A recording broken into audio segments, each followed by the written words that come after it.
is on video falling into a bush. She's transported. This defendant, there will be another day for him, for his family. Coming home, he jumps up on the little shelf and tries to move the glass. Drunk drivers reacting to life sentence. Imagine a single moment shattering your world into fragments. A moment caused by one reckless decision that led to irrevocable damage. This is the brutal reality that drunk drivers face when they're sentenced to life in prison. Today, we're diving into the harrowing world of these individuals, unveiling their raw reactions when they're forced to confront the ramifications of their choices. Grace Elizabeth Coleman, a tale of recklessness, regret, and resilience. In the Golden State of California, a tale as tragic as it is alarming unfolded. Grace Elizabeth Coleman, a young 23-year-old woman, found herself on the wrong side of the law due to a heartbreaking chain of events that occurred on a fateful December night in 2020. Coleman, under the heavy influence of alcohol, made the ill-fated decision to get behind the wheel of her 2010 Land Rover Range Rover, a vehicle gifted by her parents, James and Kelly Coleman. That night, a young family, Henry Saldana Mejia, his wife Gabrielle Andrade, and their 3 beautiful daughters, were out experiencing the magic of Christmas lights.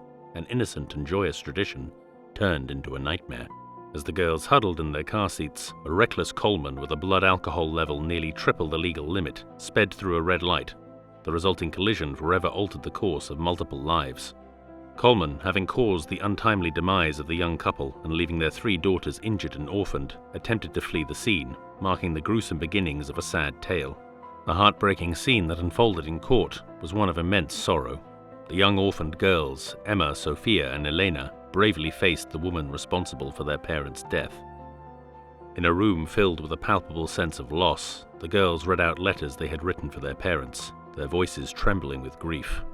Witnessing this gut-wrenching scene was Jeffrey T. Roberts, their family lawyer, who recounted the interaction as the most moving thing I've ever seen. The remorseful Coleman did not speak in the court hearing, but had previously met the victim's family in an unmediated private meeting at the courthouse. According to Roberts, the family believed Coleman was genuinely remorseful for the poor choices she had made that night. As the court proceedings moved forwards, Roberts pursued a lawsuit against Coleman and her parents, alleging wrongful death and negligence. The parents were accused of enabling Grace's reckless behavior by allowing her to drive, despite her history of drunken driving. The Orange County District Attorney's Office showed little mercy, refusing to negotiate a plea deal for less than 30 years. Coleman, facing the grim reality of her actions, pleaded guilty to 2 counts of murder and several other charges. This resulted in her receiving a prison sentence of at least 21 years from Judge Greg Prickett. While Coleman wore a mask that hid her reaction during the trial, her attention remained fixated on the speakers, a silent acknowledgement of the gravity of her actions. The young girls who had survived the crash but with broken legs are now living with their aunt in San Diego, attempting to recover from the physical and emotional trauma. They stand as a stark reminder of how one poor decision can drastically change lives. With the resolution of the case, Roberts continues his pursuit for compensation for the girls. His quest is to identify other potential liable parties to secure financial support for the girls' future, left uncertain after the tragic loss of their parents.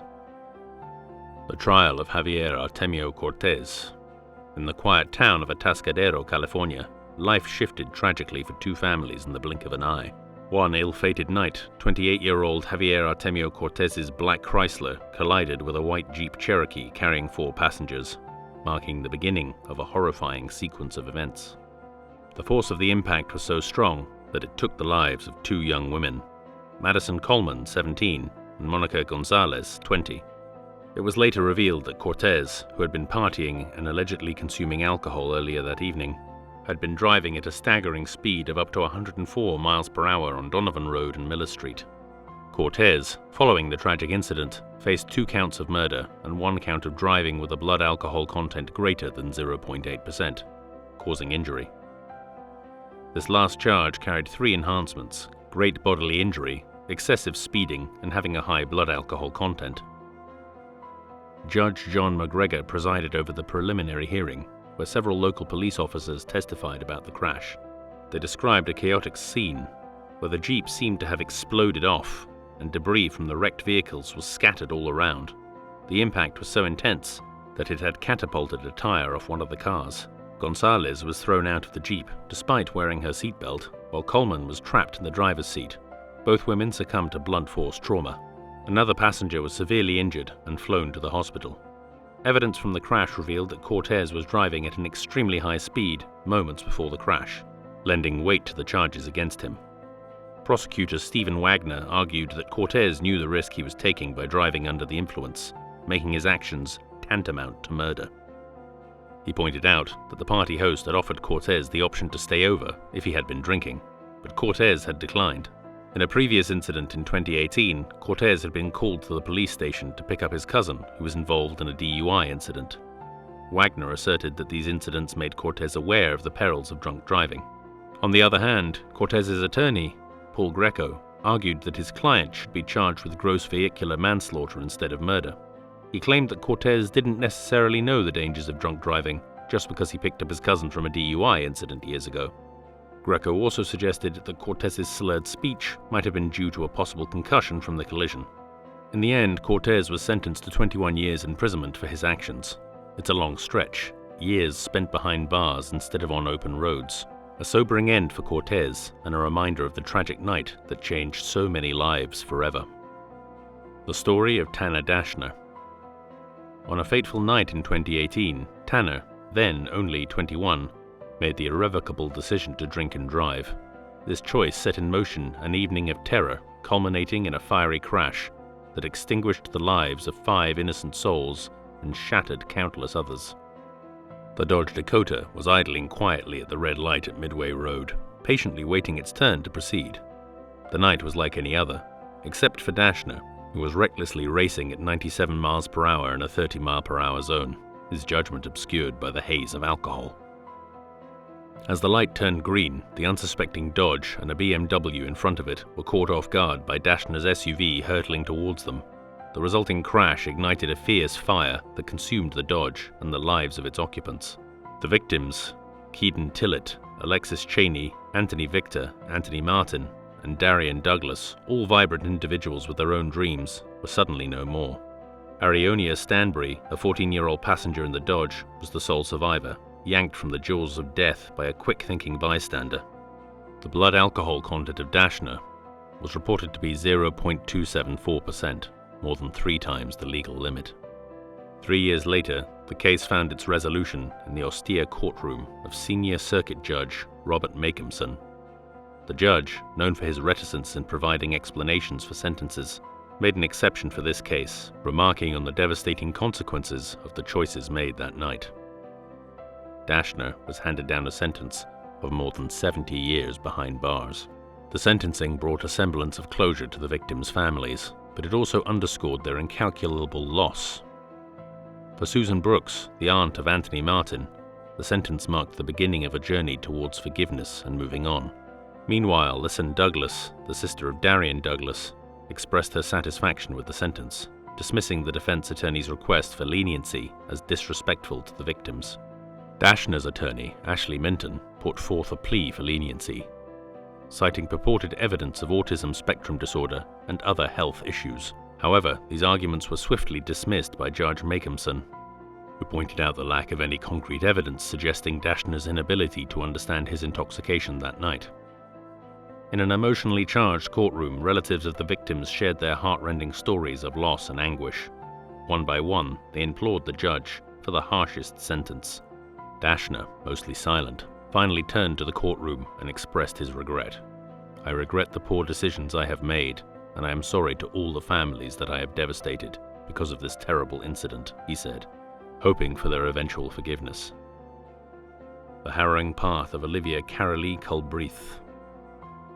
Once an ordinary resident of Fontana, San Bernardino County, Olivia Carolee Culbreth found herself at the center of an appalling event that would forever alter the course of her life. On February 9, 2014, a reckless decision behind the wheel led to an unfathomable tragedy, snuffing out 6 lives, including that of her own sister. Driving her 2013 Chevrolet Camaro at a staggering speed of 100 miles per hour, Culbreth careened the wrong way down the 60 freeway in Diamond Bar. In the early morning hours, her car crashed head-on into a Ford Explorer. The impact was devastating, leaving no survivors in the other vehicle. The Explorer carried 3 generations from one family, all residents of Huntington Park: Gregorio Mejia Martinez, his wife, Leticia Ibarra, their daughter, Jessica Mejia, and Jessica's grandmother, Esther Delgado.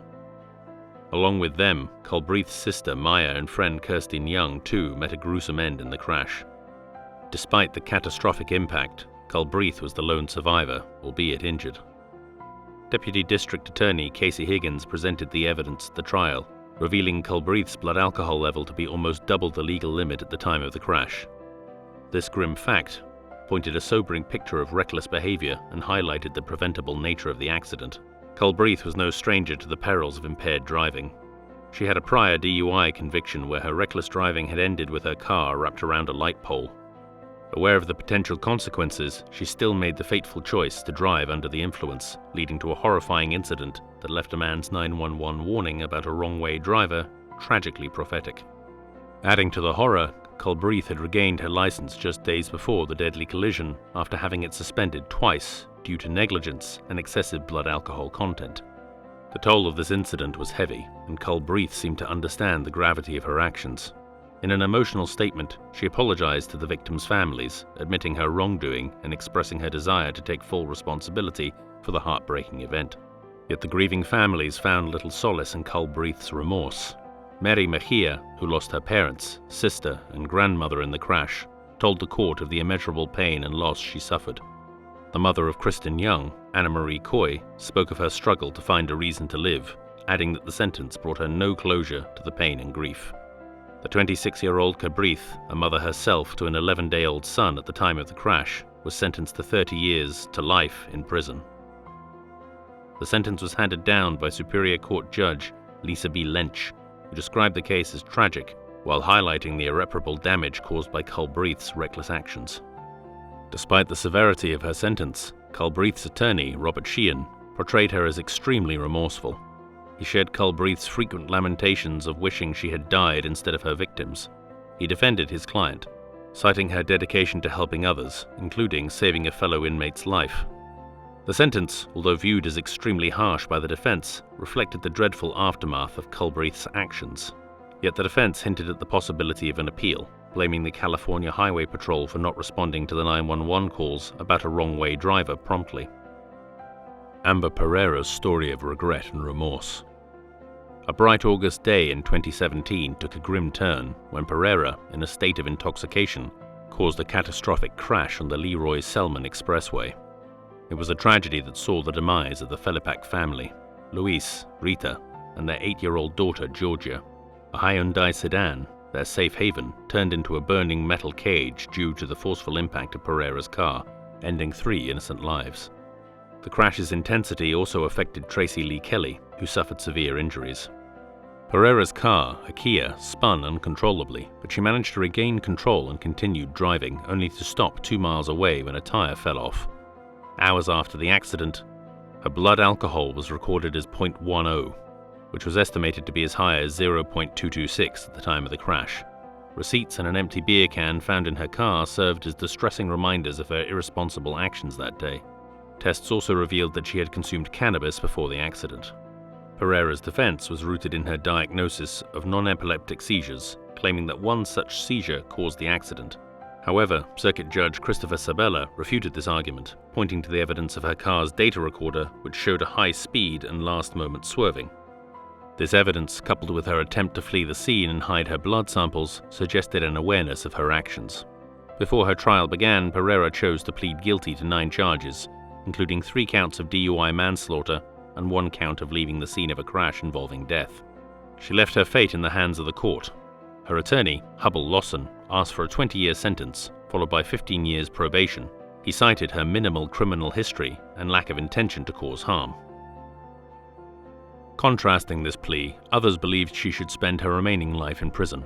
Rita Felipak's father, Michael Serrani, sternly expressed this sentiment during his emotional testimony.